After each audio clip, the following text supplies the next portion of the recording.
Kevin Jackson Radio Show. Welcome back, everybody. Kevin Jackson here. DACA fraud? Say it ain't so. Yeah, I don't even have the story on this yet. My producers were, teasing this with me, and I'm not surprised that in the DREAM Act there's fraud. But we'll get into it another time. I want to talk about, again, I always talk to you guys about things that I find sort of bizarre about the left. Before I do that, Kevin Jackson is who I am. Let me introduce myself to the newbies. KJRadio.com. You can call the show at 844-551-8255. And yes, I'm a Fox News contributor and best-selling author and all that other stuff. So there you go. If you decide you want to continue listening, please do so. Anyway, leftists, there's stories out there all the time that define these guys. And they get mad at me when I point these things out to them. I love the death spiral of leftism. All you got to do is talk it through. I've made a bet with you guys that bring your smartest leftists on this show, the most brilliant mind you have. Give me 10 questions to ask them, and I will spin them into the death spiral. And I may only need to use 4. And I've done this enough times to where I'm very confident. It's like name that tune. I can name that tune in 4 notes. I can put a leftist in a death spiral in 4 questions. Now, if you say to me, Kevin, can you do that on immigration? Yes, I can put him in the death spiral in 4 questions. Kevin, can you do that on refugee resettlement and terrorism? Yes, I can do it in 4 questions. But can you do it on the black condition? I can do it in 2 questions. Depending on the topic, no more than 10, and obviously, in some cases, only 1. Name that tune. Spin that leftist. That's what we should call the show. Spin that leftist. So what happens is, as I'm perusing the news, I can see things that have leftism written all over it. You'll hear a story about, so a good example, over the weekend, I don't watch football. And I happened to catch part of a football show while I was at the airport because I was waiting on food. And the Cowboys were up 3-0. I think they were playing the Giants. And let me tell you, if it weren't for forcing people to watch football it's like CNN at the airport. If CNN did not, I don't know how they got this gig, but they dominate the airports. No matter where you go in the United States, it's always CNN. If they let you choose, if you could say, can y'all change the channel? I want to watch Fox. CNN's ratings would plummet. Nobody would request MSNBC's nonsense. But anyway, I was watching the football game as I was waiting on my food. And it just dawned on me, football's on. Now, I've already talked about football, the ratings going down and all that. If you want to check out the on-demand podcast at KJRadio.com. We talked about it in the first hour. But then I get this story. It said 8 people were killed at a Dallas football watch party. It was in Dallas, Texas. Some girl disrespected a dude by saying, I don't want to be with you or whatever. She goes back into the house. A guy comes in with an automatic, not a semi-automatic, and starts. That's where you just hold your finger on the trigger and let the gun do the talking. And he mows down a total of 8 people. I guess I don't know how he got killed, and I don't know the details of the story. You can look it up. But over a football party. These people get mowed down. So what do I think to myself? Leftist. And you're going, Kevin, how can you just make that assumption? Because first of all, conservatives, we aren't sitting around here going, I wonder if a woman does not want to talk to me, should I mow her down?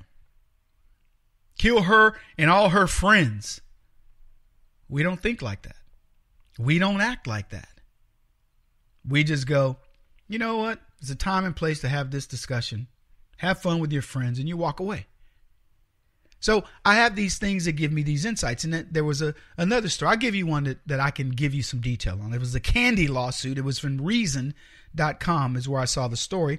And the Chicago Tribune reported that this area guy from Chicago had sued Wrigley. You guys know who Wrigley is, right? Wrigley Gum. They own Wrigley Field, etc. alleging that the packaging of the company's Starburst candies deceived him. He was deceived. Plaintiff's name is Artur Tysinski. And he says that on the front of the company's Starbucks package that he purchased, the candy contains 10 fewer calories per piece than the FDA mandated nutrition facts panel on the back of the package says it does, which is 140. So the candy is less fattening, or I shouldn't say that because it doesn't have a lot of fat. It has lots of sugar. It has less caloric content than advertised. Artur Tysinski never would have bought the corn syrup and sugar-sweetened gummy sours candy at a Chicago area drugstore earlier this year had he known it contained 8% more calories. So and I'm going back to this, 10 fewer calories per piece. So it has more calories than they've advertised.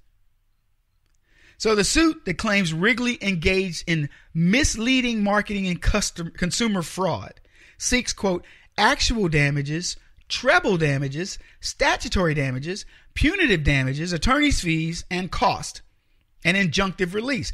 And it also seeks class action status, meaning that anybody who's paid $2.49 for the same Starburst could join him in the lawsuit unless they opt out. So if you've bought Starburst, you can sue Wrigley. You can join Mr. Tysinski and sue Wrigley's for getting you fatter than you should be. And I said to myself, see, that's a leftist.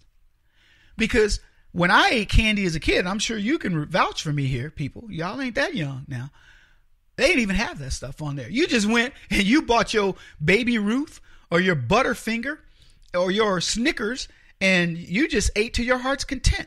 And nobody worried about the fat content because you were ripping and running up and down the streets anyway, burning that sugar faster than it could enter your body. Nowadays, you sit around, if you're a kid, you sit around playing video games. The only thing getting exercise are your thumbs. Anyway, that's when I look at liberalism and go, this country's gone crazy. This man wants to sue because he enjoyed a snack and it had calorie content that differed from the package. This is the Kevin Jackson Radio Show. Do you owe back taxes to the IRS or state? The secret to avoiding the IRS nightmare is to seek professional representation. My friends at Security Tax Associates provide the most cost-effective and ethical representation in the industry while helping to avoid seizures, levies, and wage garnishments. Security Tax Associates is here to ensure that the appropriate steps are taken to permanently eliminate any possibility of future tax burdens once and for all. For a free, no-obligation consultation, contact Security Tax Associates, 844-779-4177. That's 844-779-4177. 844-779-4177. Or visit them at securitytaxassociates.com.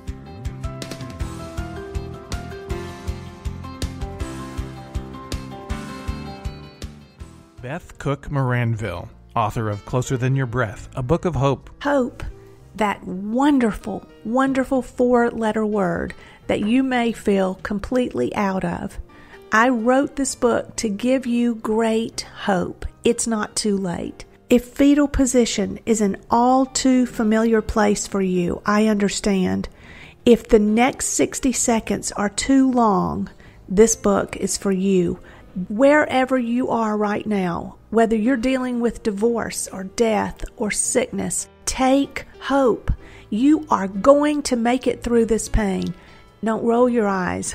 I've walked this road and I know it. The best is yet to come. Closer Than Your Breath, a book of hope from author and speaker Beth Cook Moranville, can be found on Amazon.com or Kindle.com. For more information, visit closerthanyourBreath.com or on Facebook at Closer Than Your Breath.